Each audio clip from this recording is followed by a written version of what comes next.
नमस्कृत्य नरं चैव नरोत्तमं देवीं सरस्वतीं व्यासं ततो जयमुदीरयेत्।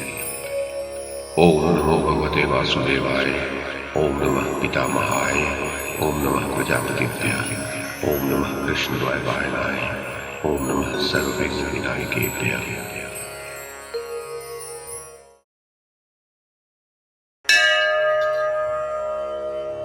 वैशंपायन जी कहते हैं, जनमेजय, एक दिन पांडव और गंधर्व आदि मयासुर द्वारा नवनिर्मित उस दिव्य सभा भवन में आनंद से विराजमान थे। उसी समय देवर्षि नारद अनेक ऋषियों के साथ वहां उपस्थित हुए। राजन, देवर्षि नारद की महिमा अपार है। वे वेद एवं उपनिषदों के पारदर्शी विद्वान हैं। बड़े बड़े देवता उनकी पूजा करते हैं।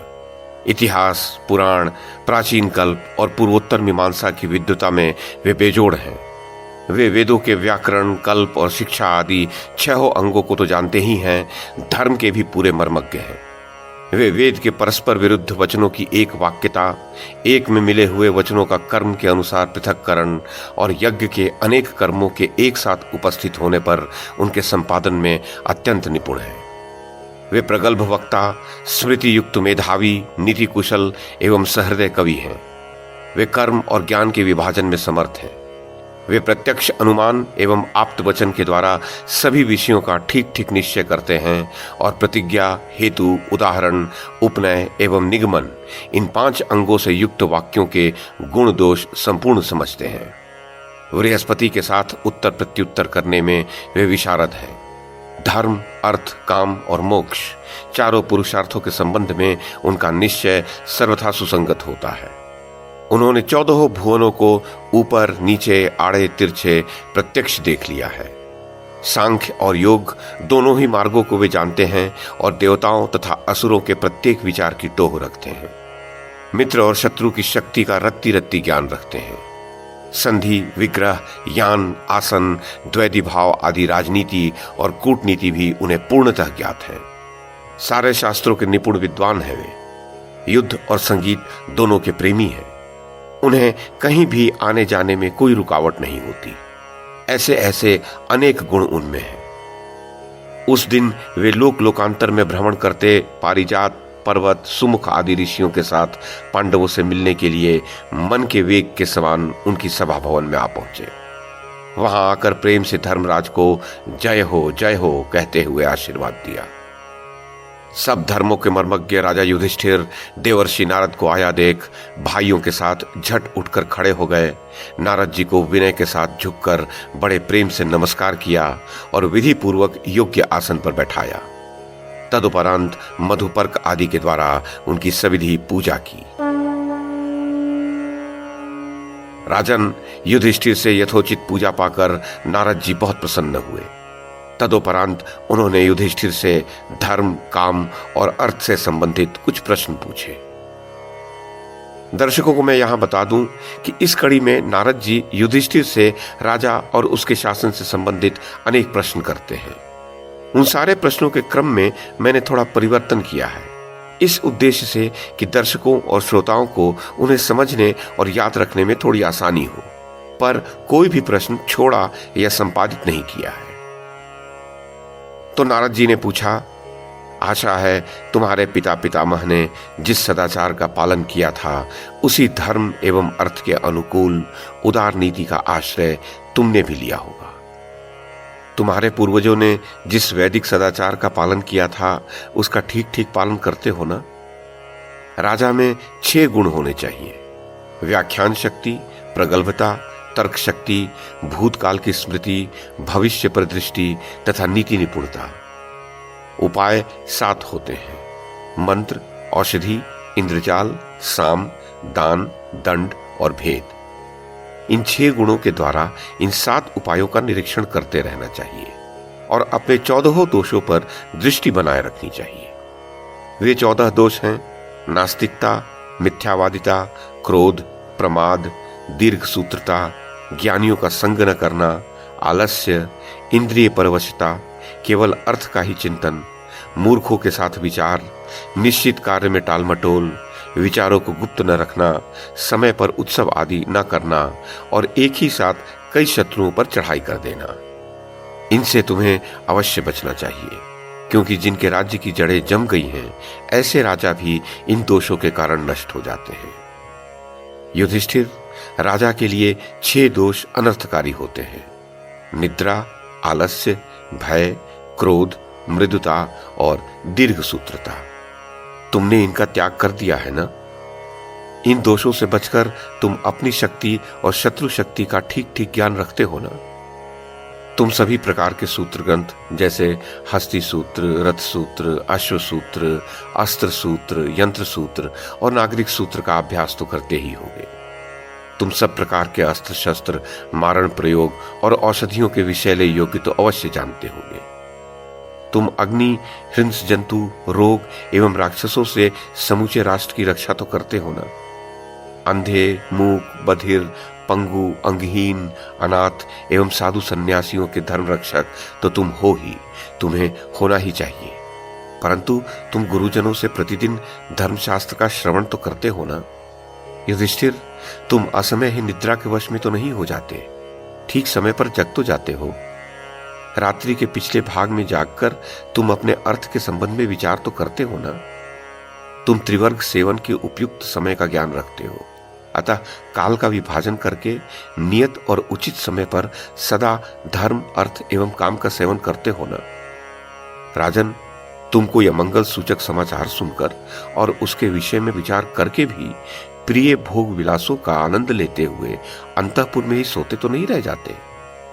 तुम्हारे सेवक पूर्वान काल में जो धर्म आचरण का समय होता है, तुमसे मद्यपान, द्युत क्रीड़ा और स्त्री विषयक आदि दुर्व्यसनों में तुम्हारे समय और धन को व्यर्थ नष्ट करने के लिए प्रस्ताव तो नहीं करते। राजन, सारी प्रजा तुमको निष्पक्ष, हितकारी एवं माता पिता के समान मानती तो है। भलाई करने वालों के प्रति सभा में कृतज्ञता ज्ञापन और आदर सत्कार का भाव तो दिखलाते हो ना? जब कोई कर्मचारी शौर्य का काम करता है, तब तुम उसका विशेष सम्मान करके उसका भत्ता और वेतन बढ़ा देते हो ना? तुम विद्या विनयी, ज्ञानी एवं गुणी पुरुषों की यथा योग्य दान के द्वारा सेवा करते हो ना? युधिष्ठिर, जो लोग तुम्हारी रक्षा के लिए अपने प्राण निछावर कर देते हैं या अपने आप को संकट में डाल देते हैं, उनकी संतानों की रक्षा तो तुम करते हो ना? जब निर्बल शत्रु युद्ध में पराजित होकर तुम्हारी शरण में आता है, तब तुम पुत्र के समान उसकी रक्षा तो करते हो ना? तुम्हारे सेनापति तेजस्वी, वीर, बुद्धिमान, धैर्यशाली, पवित्र, कुलीन, स्वामी भक्त और चतुर तो है ना? तुम्हारी सेना के सब दलपति सब प्रकार के युद्ध में चतुर, निष्कपट, शूरवीर और तुम्हारे द्वारा सम्मानित तो है ना? क्या धन रक्षक, द्रव्य संग्राहक, चिकित्सक, गुप्तचर, पाचक, सेवक, लेखक और प्रहरी, इन 8 अंगों और गज, अश्व, रथ एवं पैदल, इन 4 प्रकार के बलों से युक्त तुम्हारी सेना सुयोग्य सेनापतियों द्वारा अच्छी तरह संचालित होकर शत्रुओं का संहार करने में समर्थ होती है? कहीं तुम्हारे शत्रु के गुप्तचर अपना विश्वास जमाकर तुमसे या तुम्हारे मंत्रियों से तुम्हारा विचार जान तो नहीं लेते? तुम अपने मित्र, शत्रु और उदासीन लोगों के संबंध में ये ज्ञान तो रखते हो ना कि वे क्या करना चाहते हैं? तुम संधि अथवा विग्रह समय के अनुसार ही करते हो ना? युधिष्ठिर, तुम्हारे राज्य के 7 अंग के स्वामी अर्थात दुर्गाध्यक्ष, बलाध्यक्ष, धर्माध्यक्ष, सेनापति, पुरोहित, वैद्य तथा ज्योतिषी ये शत्रु से मिले हुए तो नहीं है? शत्रु कहीं तुम्हारे विचार का पता तो नहीं लगा लेते? तुम शत्रुओं के राज्य में अनाज काटकर और दुर्भिक्ष के समय की उपेक्षा न करके रणभूमि में शत्रु को मारते हो ना? क्या अपने और शत्रु के राष्ट्रों में तुम्हारे बहुत से अधिकारी स्थान स्थान में घूम फिरकर प्रजा को वश में करने एवं कर लेने आदि प्रयोजनों को सिद्ध करते हैं और परस्पर मिलकर राष्ट्र एवं अपने पक्ष के लोगों की रक्षा में लगे रहते हैं? भरत कुलभूषण, क्या तुम अपने शत्रु को स्त्री और द्युत आदि दुर्व्यसनों में फंसा हुआ सुनकर उसके त्रिविध बल अर्थात मंत्र, कोश एवं भृत्य बल अथवा प्रभु शक्ति, मंत्र शक्ति एवं उत्साह शक्ति पर विचार करके यदि वह दुर्बल हो तो उसके ऊपर बड़े वेग से आक्रमण करते हो ना? शत्रुदमन, क्या तुम पार्ष्णिग्राह आदि 12 व्यक्तियों के मंडल को जानकर अपने कर्तव्य का निश्चय करके और पराजय मूलक व्यसनों का अपने पक्ष में अभाव तथा शत्रु पक्ष में आधिक्य करके उचित अवसर आने पर देव का भरोसा करके अपने सैनिकों को अग्रिम वेतन देकर शत्रु पर चढ़ाई करते हो। अपनी इंद्रियों पर विजय प्राप्त करके ही इंद्रियों के अधीन शत्रु पर विजय प्राप्त की जाती है। शत्रुओं को वश में करने के लिए साम, दाम, दंड आदि सभी उपायों का उपयोग करना चाहिए। अपने राज्य की रक्षा की व्यवस्था करके शत्रु पर चढ़ाई करनी चाहिए और उसे जीतकर उस राज्य पर वह व्यवस्था स्थापित कर देनी चाहिए। अवश्य तुम ऐसा ही करते होगे। युधिष्ठिर, विजय का मूल मंत्र होता है अपने विचारों को गुप्त रखना। कोई भी गुप्त मंत्रणा 2 से 4 कानों तक ही गुप्त रहती है। 6 कानों में जाते ही वह फूट जाती है। अतः कहीं तुम अकेले या बहुतों के साथ मंत्रणा तो नहीं करते। तुम्हारे मंत्री तुम्हारे विचारों और संकल्पों को सुरक्षित रखते हैं ना। इसी प्रकार देश की रक्षा होती है। तुम्हारे विचार कहीं शत्रु देश तक तो नहीं पहुंच जाते। तुम शत्रु पक्ष के मंत्री, पुरोहित, युवराज, सेनापति, द्वारपाल, अंतर्वेशिक, कारागाराध्यक्ष, कोषाध्यक्ष, कार्य के कृत्याकृत्य का निर्णायक, प्रदेष्टा, नगराधिपति, कार्य निर्माणकर्ता, धर्माध्यक्ष, दंडपाल, दुर्गपाल, सीमापाल और वन विभाग के अधिकारी पर 3-3 अज्ञात गुप्तचर रखते हो ना। अपने पक्ष के भी मंत्री, पुरोहित और युवराज को छोड़कर शेष अधिकारियों पर 3-3 छिपे गुप्तचर रखना चाहिए। तुम स्वयं सावधान रहकर अपने विचार शत्रुओं से छिपाओ और उनके काम का पता लगाओ। तुम्हारे कार्य की सिद्धि प्राप्त होने के पहले ही उनकी सूचना लोगों को मिल तो नहीं जाती। तुम्हारे सेवक लाल वस्त्र पहनकर, हाथों में खड़ग लेकर तुम्हारी रक्षा के लिए सेवा में प्रतिपल उद्यत तो रहते हैं ना। कोई मनुष्य अपने हाथ में मंगल सामग्री लेकर तुम्हारे पास सर्वदा रहता तो है ना। युधिष्ठिर, नगर की रक्षा के लिए ग्राम की रक्षा आवश्यक होती है। प्रांतों की रक्षा भी ग्राम रक्षा के समान ही हाथ में होनी चाहिए। वहां के समाचार तो निश्चित समय पर मिला करते हैं ना। तुम्हारे राज्य में अपराधी, चोर ऊंचे नीचे लुक छिपकर गांव को लूटते तो नहीं है। तुम्हारे पूर्ववासी एवं देशवासी शत्रुओं से घूस लेकर और मिलजुल कर भीतर ही भीतर तुम्हारा विरोध तो नहीं करते। प्रधान राजा प्रेम परवश होकर तुम्हारे लिए प्राणों की बलि देने के लिए प्रस्तुत रहते हैं या नहीं। प्रजापालक नरेश, क्या तुम रसोइये आदि भीतरी सेवकों तथा सेनापति आदि बाह्य सेवकों द्वारा भी पहले अपनी रक्षा करते हो और तदोपरांत आत्मीय जनों द्वारा एवं परस्पर एक दूसरे से भी उन सब की रक्षा पर ध्यान देते हो ना। अपनी सेना के भोजन और वेतन का प्रबंध समय पर और ठीक ठीक करते हो ना। कहीं विलंब या कमी तो नहीं करते। भोजन और वेतन ठीक समय पर ना मिलने से सैनिकों को कष्ट होता है और वे अपने स्वामी के विद्रोही बन बैठते हैं।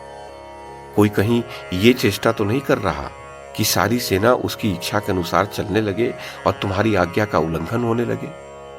राजन, अपनी शक्ति और शत्रु शक्ति के अनुसार संधि या विग्रह करके तुम अपने कृषि का विस्तार, व्यापार की सुरक्षा, दुर्ग की रचना और रक्षा, पुलों का निर्माण और उनकी रक्षा, गज बांधना, स्वर्ण व हीरे आदि की खानों पर अधिकार करना, कर की वसूली और उजाड़ प्रांतों में लोगों को बसाना आदि, ये 8 संधान कर्म जो बताए गए हैं उसकी देखरेख ठीक ठीक करते हो ना।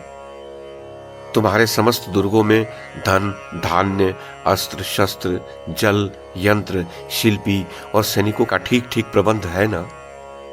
राजन, क्या तुम्हारे जनपद के प्रत्येक गांव में शूरवीर, बुद्धिमान और कार्यकुशल 5-5 पंच मिलकर सुचारू रूप से जनहित के कार्य करते हुए सबका कल्याण करते हैं? तुम स्त्रियों को सांत्वना देकर संतुष्ट रखते हो ना। क्या वे तुम्हारे यहां पूर्ण रूप से सुरक्षित हैं? तुम उन पर पूरा विश्वास तो नहीं करते और विश्वास करके उन्हें कोई गुप्त बात तो नहीं बता देते। एवं राजन, क्या तुम्हारी आय के 1/4 या आधे अथवा 3/4 भाग में तुम्हारा सारा व्यय चल जाता है ना। युधिष्ठिर, थोड़े प्रयत्न से बड़े बड़े कार्य सिद्ध हो जाएं, ऐसा ही सोचकर कार्य प्रारंभ करते हो ना। कहीं ऐसे कार्यों में आलस्य तो नहीं कर बैठते। तुम अपने कुटुंबी, गुरुजन, वृद्ध, व्यापारी, शिल्पी, आश्रित और दरिद्रों का धन धान्य से सदा सर्वदा भरण पोषण करते हो ना। तुम अपराधियों के लिए यमराज और पूजनियों के लिए धर्मराज तो हो ना। तुम प्रिय एवं अप्रिय व्यक्तियों की भली भांति परीक्षा करके ही व्यवहार करते हो ना। शरीर की पीड़ा मिटती है नियमों के पालन व औषधियों के सेवन से, तथा मन की पीड़ा मिटती है ज्ञानी पुरुषों के सत्संग से। तुम उनका यथा योग्य सेवन तो करते हो ना, उदासीनों के प्रति विषम दृष्टि तो नहीं रखते।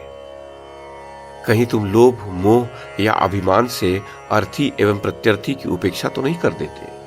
तुम लोभ, मोह, विश्वास अथवा प्रेम से अपने आश्रित जनों की जीविका में बाधा तो नहीं डालते। तुम्हारी विद्वता और गुणों के कारण ब्राह्मण और साधु तुम्हारी कल्याणकारिणी प्रशंसा करते हैं या नहीं? तुम उन्हें दक्षिणा देते हो या नहीं? ऐसा करना तुम्हारे लिए स्वर्ग और मोक्ष का हेतु होगा।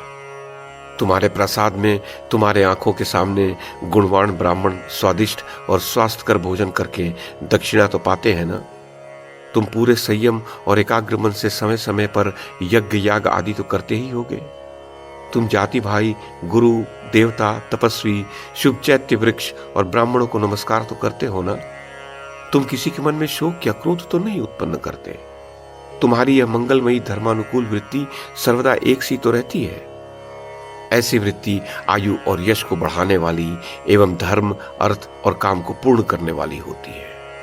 जो ऐसी वृत्ति रखता है उसका देश कभी संकटग्रस्त नहीं होता।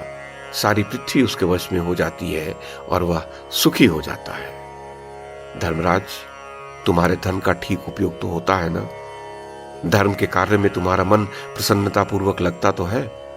भगवत चिंतन में लगे हुए तुम्हारे मन को किन्हीं दूसरी वृत्तियों द्वारा आघात या विक्षेप तो नहीं पहुंचता। आशा है तुम सुखी होगे।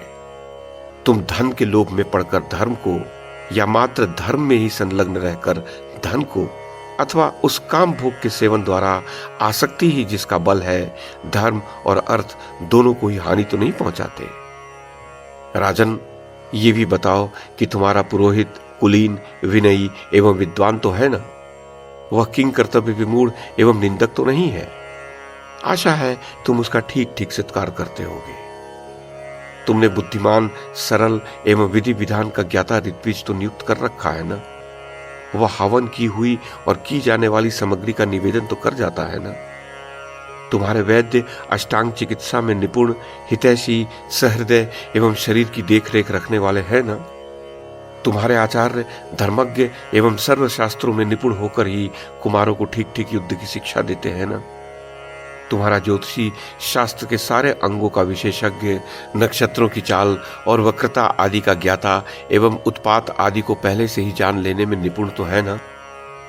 तुम्हारे मंत्री तुम्हारे ही समान ज्ञान वृद्ध, पुण्यात्मा, समझदार, कुलीन और सहृदय तो है ना। तुम अपने निश्चल, कुल क्रमागत और सदाचारी मंत्रियों को कार्य का निर्देश निरंतर तो देते रहते हो ना। तुम्हारे मंत्री कहीं शील, सौजन्य और सहृदयता को तिलांजलि देकर प्रजा पर कठोर शासन तो नहीं करते। तुमने अपने कर्मचारियों को कहीं ऊंचे नीचे अयोग्य कामों में तो नहीं लगा दिया है। जैसे पवित्र याज्ञिक पतित यजमान का और स्त्रियां व्यभिचारी पुरुष का तिरस्कार कर देती हैं, वैसे ही तुम्हारी प्रजा कहीं अधिक कर देने के कारण तुम्हारा अनादर तो नहीं करती।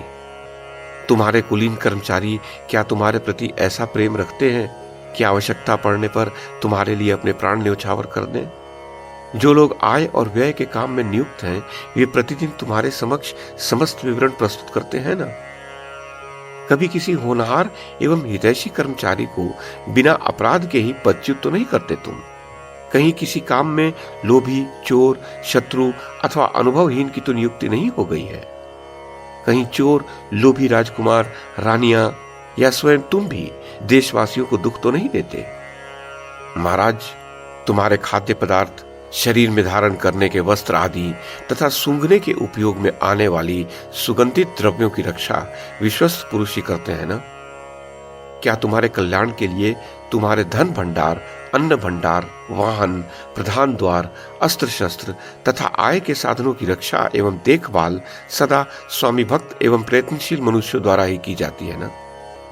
तुम सहस्त्र मूर्खों के बदले एक विद्वान का संग्रह तो करते हो ना। विद्वान ही विपत्ति के समय रक्षा कर सकता है। यदि एक भी मंत्री मेधावी, संयमी एवं चतुर हो तो राजा या राजकुमार को विपुल संपत्ति का स्वामी बना देता है। युधिष्ठिर, कहीं तुम्हारे कर्मचारी घूस लेकर प्रमाणित चोर को बिना दंड दिए ही छोड़ तो नहीं देते? कभी धनी एवं दरिद्र के विवाद में तुम्हारे कर्मचारी धन के लोभ से दरिद्रों के साथ अन्याय तो नहीं कर बैठते? धर्मराज, कहीं तुम्हारे शास्त्र कुशल मंत्री अज्ञानवश किसी श्रेष्ठ पवित्र निरपराध पुरुष को चोर डाकू समझकर सताते तो नहीं है? युधिष्ठिर, कृषि का काम विश्वसनीय, निर्लोभ और कुलीनों से ही करवाना चाहिए। कहीं उनकी ओर से उदासीन न हो बैठना। उनका प्रेम ही राज्य की उन्नति का कारण होता है। कृषक का बीज और अन्न कभी नष्ट नहीं होना चाहिए। आवश्यकता पड़ने पर उनसे थोड़ा सा ब्याज लेकर उन्हें धन देना भी चाहिए। कृषकों को प्रसन्न रखना चाहिए। कहीं कृषकों के काम तुमसे अज्ञान तो नहीं रह जाते? उन पर तुम्हारा विश्वास तो है ना? ये बताओ कि तुम्हारे राज्य में जल से लबालब भरे पुष्कर तो बहुतायत में है ना? कहीं तुमने कृषि को वर्षा के भरोसे तो नहीं छोड़ रखा है? तुम्हारे राज्य में कृषि, गोरक्षा और व्यापार संबंधी कार्य सत्यनिष्ठा के साथ तो होते हैं ना?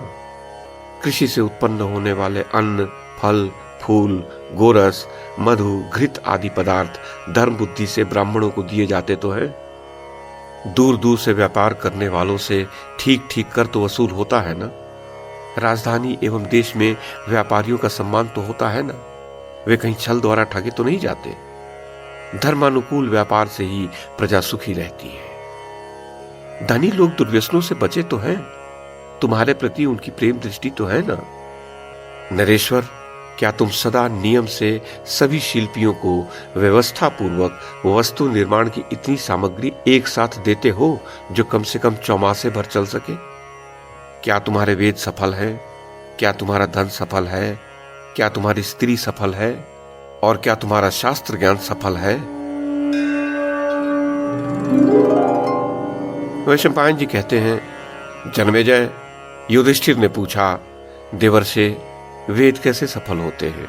धन की सफलता कैसे होती है? स्त्री की सफलता कैसे मानी गई है? तथा शास्त्र ज्ञान कैसे सफल होता है? नारद जी ने कहा, राजन, वेदों की सफलता अग्निहोत्र से होती है। दान और भोग से ही धन सफल होता है। स्त्री की सफलता रति क्रिया और पुत्र प्राप्ति से होती है तथा शास्त्र ज्ञान की सफलता शील और सदाचार उत्पन्न होने से होती है। वैशंपायन जी कहते हैं, जन्मेजय, राजा युधिष्ठिर ने ब्रह्मा के पुत्रों में श्रेष्ठ नारद जी का यह वचन सुनकर उनके दोनों चरणों में प्रणाम अर्पित कर उनका अभिवादन किया और अत्यंत संतुष्ट हो कहा, देवर्षे, आपने जैसा उपदेश दिया है वैसा ही करूंगा। आपके इस प्रवचन से मेरी प्रज्ञा और बढ़ गई है। नारद जी ने कहा, जो राजा इस प्रकार चारों वर्णों और वर्णाश्रम धर्म की रक्षा में संलग्न रहता है वह इस लोक में अत्यंत सुखपूर्वक विहार करके अंत में देवराज इंद्र के लोक में जाता है। वैशंपायन जी कहते हैं, भरतवंश शिरोमणि महाराज जन्मेजय, ऐसा कहकर राजा युधिष्ठिर ने वैसा ही आचरण किया और इसी से समुद्र पर्यंत पृथ्वी का राज्य पा लिया।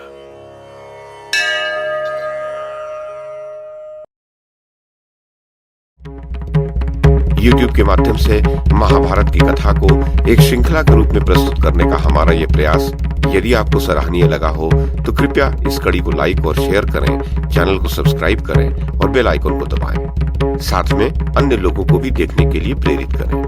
धन्यवाद और नमस्कार।